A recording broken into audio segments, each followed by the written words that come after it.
Página 1 de 1260. Anatomía de la melancolía, Robert Burton, 1621. Robert Burton, Linley, Inglaterra 8 de febrero de 1577, Oxford, Inglaterra 25 de enero de 1640, fue un clérigo y erudito inglés, profesor de la Universidad de Oxford, que ha pasado a la posteridad por su largo ensayo La anatomía de la melancolía, The Anatomy of Melancholy, considerado obra capital de las letras británicas. La obra maestra laberíntica, seductora y lúdica de Robert Burton es su intento de anatomizar y cortar todos los aspectos de la condición de la melancolía, de la que había sufrido a lo largo de su vida. Más allá de la belleza, la digestión, los planetas, el alcohol, los demonios, el beso, la poesía y el poder restaurador de los libros, entre muchas otras cosas, la anatomía de la melancolía ha fascinado a figuras desde Samuel Johnson hasta Jorge Luis Borges desde el siglo XVII, y sigue siendo un examen incomparable de la condición humana en toda su variedad defectuosa e infinita. Editado con una introducción y notas de Angus Gowland, obra desmesurada cuya enorme extensión ha hecho sumamente azarosa su trayectoria editorial, La anatomía de la melancolía, 1621, es un minucioso examen de un rasgo propio de numerosos temperamentos humanos que, vinculado a veces al genio y otras a la locura, ha hallado forma de manifestarse desde la antigua hipocondría al moderno spleen o los actuales trastornos psíquicos. Contemporáneo de John Donne y en buena medida de Shakespeare, Robert Burton, 1577-1640, hombre de carrera silenciosa, sedentaria, solitaria, íntima en el Christ Church College de Oxford, incluyó en su magna obra su vasto caudal de conocimiento sobre los más diversos autores y materias en forma de resúmenes históricos, consideraciones filosóficas, anécdotas literarias, mitos y leyendas, citas poéticas, informaciones científicas, meditaciones teológicas, juicios médicos y entretenidas digresiones. Prólogo de Gene Starobinsky. 0.1. Habla Demócrito. La utopía melancólica de Robert Burton. La máscara del melancólico. En el frontispicio de la Anatomy of Melancholy de Robert Burton, aparecen, ya desde la tercera edición, 1628, 10 figuras emblemáticas, grabadas por Leblon, están envolviendo al título de la obra. Al estar numeradas, permiten seguir un recorrido, aclarado por un poema descriptivo. Empecemos por el final. La 10ª figura es la del autor, en posición inferior central. El retrato ocupa un cartucho ovalado, enmarcado a su vez por una zona rectangular. El autor nos es presentado con hábito negro de eclesiástico, engalanado con una gorguera de encaje blanca, el personaje sostiene un libro cerrado en sus manos. En el espacio que envuelve al cartucho del retrato, pueden verse distintos emblemas: esfera armilar, instrumento del astrólogo, escuadra de agrimensor, escudo de armas, libro abierto. El poema explicativo no ofrece ninguna interpretación de esos objetos accesorios. Se conforma con hacer hincapié en la diferencia entre la apariencia exterior y la mente del autor. En último lugar, aquí está presentado el rostro del autor y, en el hábito que lleva su imagen aparece al mundo. Ningún arte puede mostrar su mente, que deberás adivinar por sus escritos. El retrato presenta un rostro, pero no revela lo que ninguna imagen puede revelar, la mente, minde. Para adivinarlo, se nos recomienda apartarnos de la imagen y recurrir a los textos, que es lo que ya estamos haciendo al leer el poema explicativo, el cual a su vez nos remite al libro que viene a continuación. ¿Qué libro? Por supuesto, el libro cerrado que el autor tiene en sus manos, y que no es otro que el voluminoso tratado que acabamos de abrir por la primera página. No es difícil explicar las imágenes que rodean al retrato, sobre todo la esfera armilar, emblema del cosmos, y el libro abierto, emblema del saber erudito, son las fuentes en las que ha bebido el autor. el grabador no ha olvidado indicar, debajo del retrato, el nombre del autor, Democritus Jr. Evidentemente, se trata de un seudónimo, el mismo que nos proponen a la vez el título inscrito en el espacio central rodeado por las figuras del frontispicio, y la gran página del título que, en las ediciones tardías, se encuentra enfrente. El provocativo nombre de Democritus Jr. aparece así 3 veces en el espacio de 2 páginas. Partiendo del último término, que es el retrato de Demócrito, examinemos, en orden inverso, las diferentes figuras del frontispicio. Las imágenes 8 y 9 representan los remedios tradicionales de la melancolía: la borraja, portadora de virtudes humidificadoras; el eléboro, purgativo y vomitivo, que expulsa el exceso de bilis negra. La figura 7 nos presenta, encadenado por los pies, un maníaco, maniacus; la figura 6, un supersticioso, superstitiosus, arrodillado, con un rosario entre las manos, en éxtasis. Se trata, por supuesto, de un papista, el hipocondriacus, figura 5, y el inamorato, figura 4, se dan la réplica de un extremo a otro de la página. Lo mismo ocurre, en el nivel superior, con los emblemas animales de la solitudo, figura 3, y de los celos, celotipia, figura 2. El lugar dominante, en la parte alta de la página, está reservado a Democritus Abderites, figura 1, está sentado bajo un árbol, en el exterior de un jardín. Su rostro está inclinado, apoyado en la mano izquierda, según un gesto que se suele atribuir a los melancólicos. Su actitud repite exactamente la del hipochondriacus. Con su mano derecha, sostiene una pluma, que ha separado momentáneamente del libro abierto sobre sus rodillas. No escribe, sueña. El viejo Demócrito, bajo un árbol, está sentado sobre una piedra, con un libro en sus rodillas. En torno a él cuelgan muchos cuerpos de gatos, perros y otras criaturas parecidas, que anatomiza, en busca de la sede de la bilis negra. Por encima de su cabeza puede verse el cielo y a Saturno, señor de la melancolía. En efecto, el signo astrológico de Saturno W domina con toda evidencia el cartucho superior. El cuadrante de las figuras tiene su punto meridiano en la persona del filósofo que experimenta y que razona sobre la bilis negra, pero sobre el que recae la temible influencia de Saturno. El mismo planeta, como es sabido, puede favorecer las hazañas del espíritu, o sus peores desarreglos, el saber y la locura. Pero aquí, por una especie de cortocircuito, se trata de un saber aplicado a sondear las causas de la locura. Las demás figuras también están dominadas por su tema astrológico.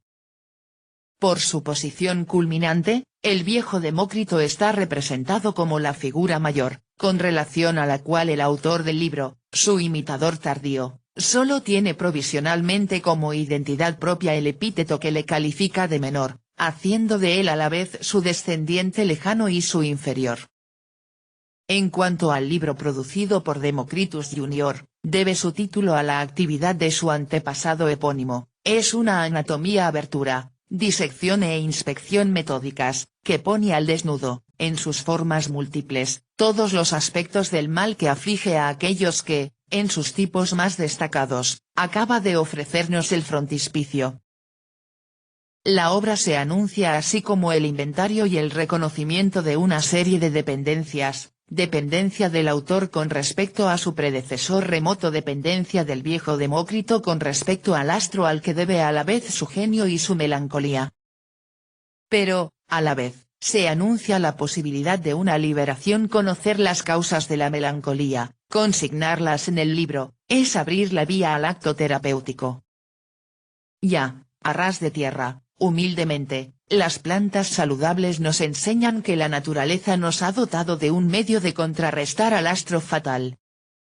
El libro confrontará, pues, una fatalidad astral y un esfuerzo de liberación. Ambos quedarán estrechamente vinculados hasta el final de la obra. El mal no dejará de ejercer su amenaza, pero también hasta el final, la esperanza de la curación, el optimismo del recurso curativo no dejarán de animar a su autor. El autor se explica sobre sus intenciones en un largo satirical preface, que va alargando al ritmo de las 6 ediciones sucesivas. Pero primero, ¿por qué se ha enmascarado? La frase inicial atribuye al lector esta interrogación: amable lector, supongo que sentirás gran curiosidad por saber qué bufón o actor enmascarado es el que se presenta tan insolentemente en este teatro del mundo, ante los ojos de todos, usurpando el nombre de otro. ¿De dónde es, por qué lo hace y qué tiene que decir? El lector es emplazado como si el seudónimo le hubiera exasperado y seducido a la vez. La voz que le apostrofa intenta conquistar su atención y su benevolencia, como requieren las reglas del exordio. Bajo la máscara pseudonímica, alguien habla en nombre de un yo encubierto que, al reivindicar su derecho al secreto, se afirma con brío. El autor da prueba de autoridad, primero, negándose a revelar su identidad: no consiento que me reconozcan. Por eso, no tardará en dar las razones que le han empujado a usurpar el nombre de Demócrito. Pero, desde un principio, el autor ha insertado en sus palabras citas de Séneca y de Plutarco. Las citas, latinas o inglesas en el texto, desempeñan el mismo papel de alarde y ocultación que el seudónimo Democritus con respecto al nombre propio. El autor, cuando quiere hablar de manera más contundente, habla con la voz de los demás. Acude sobreabundantemente a esos recursos de la retórica como a auctoritas, trie. Se dice a sí mismo por medio del texto de los maestros, a los que detrae para su uso personal. Ese es, ciertamente, un rasgo de pedantería, que puede actuar primero como signo de reconocimiento de una cultura compartida, entre scholars y lectores letrados. La acumulación inmoderada de los adornos tomados en préstamo, de los emblemas supernumerarios o de los sobrepesos, como dice Montaigne, es uno de los aspectos de la exuberancia en la que se complace el Renacimiento tardío en el plano de la escritura erudita, es una de las eflorescencias de cierto barroco. La página, entreverada de cursivas, se alza sobre el delicado mantillo de las notas y referencias. El discurso adornado tiende a convertirse en tejido abigarrado, muestrario políglota. Este libro nos trae uno de los más hermosos ejemplos de merquetería de citas. No puede separarse el modo de progresar de su inventio del de su atesoramiento. De ahí la mezcla de frescor y de decrepitud que, para nosotros modernos, constituye el encanto híbrido de este libro. Es una suma, toda la física, toda la medicina, todas las opiniones morales, una gran parte del legado poético de la tradición greco-latina y cristiana nos son ofrecidas mediante alusiones, fragmentos, briznas unidas entre sí. Eso eximirá a muchos lectores apresurados de tener que recurrir a los antiguos. Cabe una biblioteca en ese libro. En él, encontramos reunidos a todos los maestros cuya autoridad se tambaleará en el siglo siguiente y cuyo nombre mismo se perderá en el olvido. En Burton aún son regiamente acogidos, es el banquete de Sardanápalo de la erudición clásica. Nunca más volverá a haber tantos invitados en un libro, nunca más tantas sentencias, flores, frutos, palabras doradas, recetas de farmacia, presentados en el mayor desorden. Este libro, según propia confesión, nació de un vasto caos y confusión de libros, y vendrá a añadirse él mismo a este caos. Por mi parte, soy uno de ellos, nos numerus sumus, somos el gran número. Este libro, lo reconoce, es un centón. La frecuencia del recurso a la cita, en un autor que se declara a sí mismo melancólico, nos invita también a interrogarnos sobre la relación entre la melancolía y la inserción perpetua de un discurso prestado en el seno de un discurso propio. Sí, por un lado, es atestación de un saber, por otro, también es un reconocimiento de insuficiencia, para emplear, una vez más, una expresión de Montaigne. Ceder de manera tan constante la palabra a quienes consideramos más ocurrentes podría ser la consecuencia del sentimiento de inferioridad, incluso de despersonalización, que padece la conciencia melancólica. Necesita soportes, apoyos exteriores, fiadores. No dispone de recursos propios en cantidad suficiente. se atiborra de sustancia ajena para colmar su propio vacío. Y, sin embargo, de manera paradójica, Burton pretende confesarse a nosotros, y tomarnos al tiempo como objeto de su libro. La autoafirmación solo le resulta posible a costa de una dependencia verbal que hace indefinidamente sospechosa la integridad del yo cuyas confesiones leemos. Quien para decirse a sí mismo necesita todas las grandes voces del pasado deja su propia identidad a la discreción del lector. Burton lo dice y, para decirlo, no deja de apelar a una cita que embellece, añade el hombre de la luna a una frase latina tomada en préstamo: si te gusta el contenido y te resulta de utilidad, suponte que el autor es el hombre de la luna o quien quieras, modo aectivius sui sint, quem vis actorem fingito. Wecker. Al final de su prólogo satírico, Burton se disculpará de la misma manera, invocará a Erasmo, para declarar: no soy yo quien ha hablado, punto.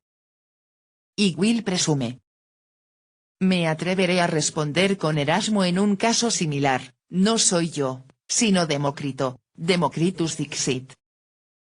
Debes tener en cuenta qué es hablar por uno mismo o por otra persona. Con un hábito y un nombre usurpados hay diferencias entre aquel que obra o actúa con el papel de un príncipe, un filósofo, un magistrado, un necio y el que lo es en verdad, y cuánta libertad han tenido los antiguos satíricos. Esto es un centón recogido de otros, no soy yo, sino ellos los que lo dicen.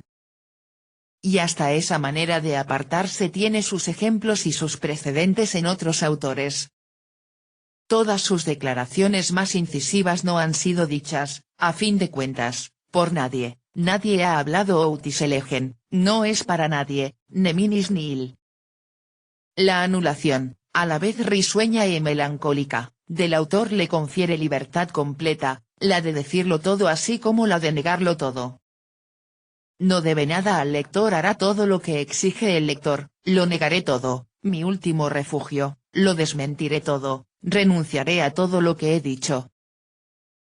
Si la despersonalización, el sentimiento de la insuficiencia han podido hacernos pensar por un momento en lo que hoy designamos con el término melancolía, o estado depresivo, en cambio, la libertad juguetona, el flujo verbal, el ligero desorden de las ideas que reinan a través del largo prólogo satírico nos inducirían más bien a pensar en lo que, en las dolencias cíclicas, se opone a la melancolía, a la vez que le sucede, la locuacidad y la verborrea inagotables del estado maníaco, la euforia que da la seguridad de poder acometer cualquier cosa. Aquí un cuadro de la locura en el mundo en toda su amplitud, donde todos los pueblos, todos los individuos, todas las épocas están incluidas, con la única excepción de Nicholas Nemo, el señor Nobody. Pero, es verdaderamente necesario buscar un rasgo de carácter, una disposición psicológica, de acuerdo con nuestros conocimientos modernos, en el autor que se expresa en el prólogo de la Anatomy of Melancholy. ¿No es acaso ceder a la ilusión que quiere provocar en nosotros quien se ha puesto la máscara? De hecho, solo ha querido escribir una sátira, y para ello ha adoptado la máscara acerba y risueña del autor satírico. Hace uso del yo versátil, atrevido y escandalizado requerido por este tipo de discurso. Se ha ocultado para denigrar mejor la locura del mundo, según el código prescrito por la retórica del género. Demócrito es uno de los nombres que pueden darse a la voz satírica, cuando ésta lleva en sí misma a la vez la risa y la ciencia. En lo cual, una vez más, Burton se ajusta a modelos preestablecidos. No será, pues, nada extraño que el prólogo se inicie con un retrato de Demócrito, elaborado a partir de las fuentes más variadas, el pseudo Hipócrates, Diógenes Laercio, Luciano, Juvenal, etc. Este retrato heteróclito lleva consigo ciertos retoques. Ningún autor antiguo hizo de Demócrito un melancólico. Burton no vacila en atribuirle este temperamento. Demócrito, punto. Era un hombrecillo anciano y fatigoso, muy melancólico por naturaleza, receloso de compañía en sus últimos días y muy dado a la soledad. Tras haber desarrollado el retrato legendario del filósofo de Abdera, Burton hace el suyo, con toda seguridad, no es la réplica exacta de aquel cuyo nombre usurpa, no ha viajado, no destaca en las matemáticas ni en las ciencias naturales, no ha sido invitado a dar leyes a una ciudad en su calidad de fellow de un colegio de Oxford, simplemente ha leído muchos libros, sin demasiado método. Pero prevalecen las similitudes, y el autorretrato, construido a golpe de citas, acaba encontrándose con el original antiguo, construido a su vez por citas yuxtapuestas, idéntica afición a la soledad, idéntico carácter melancólico, Saturno fue el señor culminante de mi nacimiento, idéntica risa de todas las cosas, me río de todo, idéntico tipo de vida privada, idéntico celibato de viejo estudiante, vivo como estudiante colegiado, como Demócrito en su jardín. Todas ellas constituyen otras tantas buenas razones para embozarse y ocultarse, como otros lo han hecho antes que él, bajo el nombre de Demócrito. El modelo antiguo ha sido retocado para oponerlo mejor a su réplica moderna. El autorretrato, a su vez, ha sido trabajado de tal manera que pudiera ser el eco de la imagen legendaria. Para el viejo Demócrito y su hermano menor, una sola preocupación, mirar, escuchar, comprender, entregarse a la vida teorética. Y un único proyecto, hablar de la locura y de sus causas en un gran libro. Pero este libro sobre la locura del viejo Demócrito se ha perdido. ¡Qué pérdida para el mundo! Ese libro perdido, sin pretender igualarlo, podemos soñar con sustituirlo, y Burton se ha atrevido a hacer frente a esta tarea. El seudónimo implica para él la obligación de reescribir la obra desaparecida. Nada menos. Mientras para otros el nombre de Demócrito evoca el atomismo, o simplemente la risa perenne, para Burton, va estrechamente asociada a la actividad monográfica, que trata de la locura, y que atañe a la condición humana por entero. La razón del seudónimo Democritus Jr. se basa en el retrato del filósofo elaborado por Hipócrates, como, al ir a visitar a Demócrito un día, lo encontró en su jardín de Abdera, en las afueras de la ciudad, bajo un cenador sombrío, con un libro en las rodillas, ocupado en su estudio, a ratos escribiendo y a ratos paseando.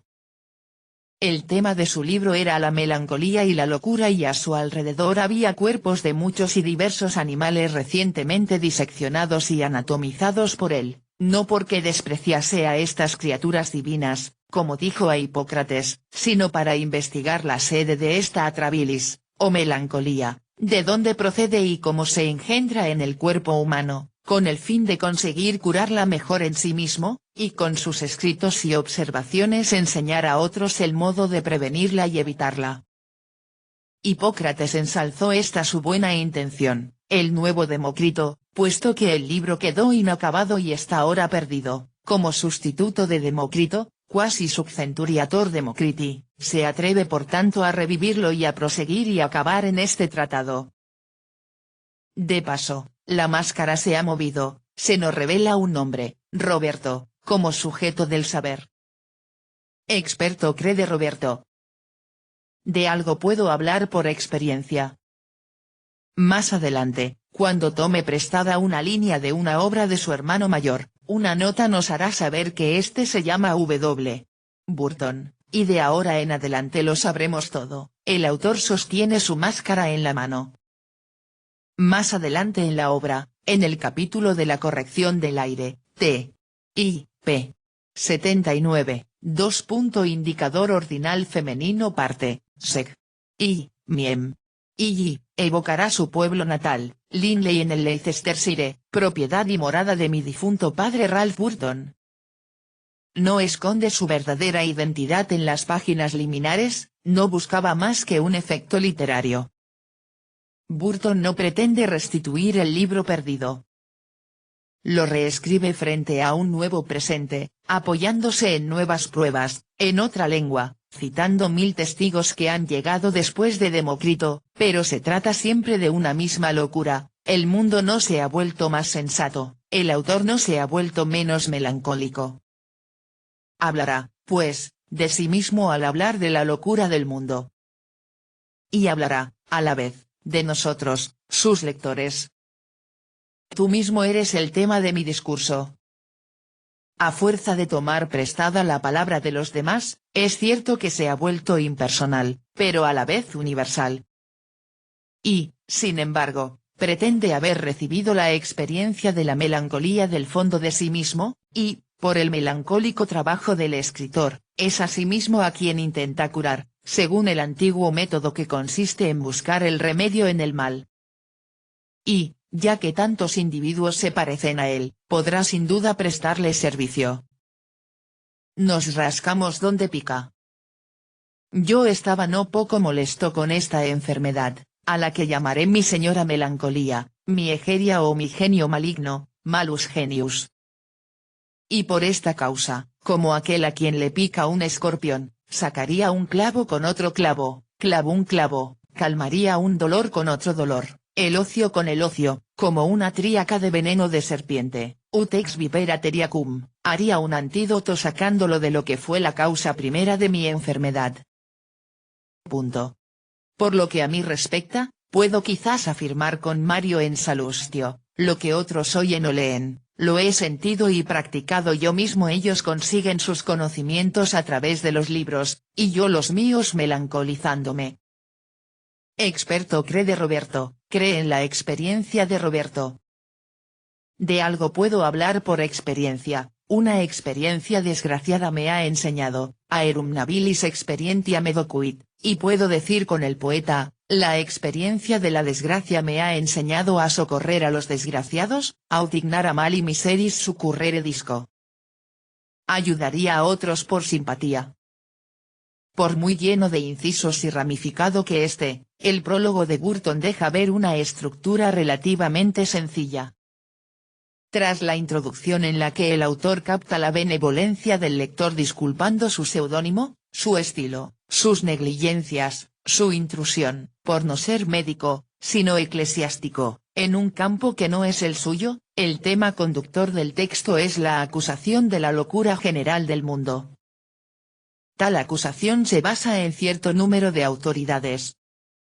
Unas son religiosas, Biblia, Evangelios, padres de la Iglesia, teólogos, otras son literarias y filosóficas, a pesar del juicio de los apologistas cristianos que sitúan a los filósofos paganos en los rebaños de la locura. Burton, tras haber evocado rápidamente los diálogos de Luciano, una de las grandes fuentes de la risa humanista, parafrasea y prolonga considerablemente las invectivas de Demócrito contra la locura de los hombres, según la epístola a Damageto del pseudo Hipócrates, es el primer momento fuerte del prólogo. Cumplidamente puesta de manifiesto, la melancolía universal consciente subdivisiones, puede hablarse de la melancolía de los estados, de las familias, de los individuos, todo cuerpo, individual o colectivo, puede estar expuesto a la enfermedad. Y todo cuerpo debe ser objeto de una terapéutica apropiada. El libro atañe, pues, a cada cual, y su utilidad está demostrada de antemano. Desde un principio, en lo que se refiere a la melancolía de los estados, y sobre todo Inglaterra, Burton, tras haber planteado su diagnóstico, formula una terapéutica, desarrolla lo que llama An Utopia of Mine Own, una utopía de mi cosecha, es el segundo momento fuerte del prólogo, hace juego, por sus dimensiones, con la imitación libre de la epístola a Damageto. El prólogo, como una elipse, gira en torno a esos dos focos. Conviene examinar más detenidamente estos dos pasajes, igualmente centrales, en sus aspectos particulares y en sus relaciones recíprocas. Página 14.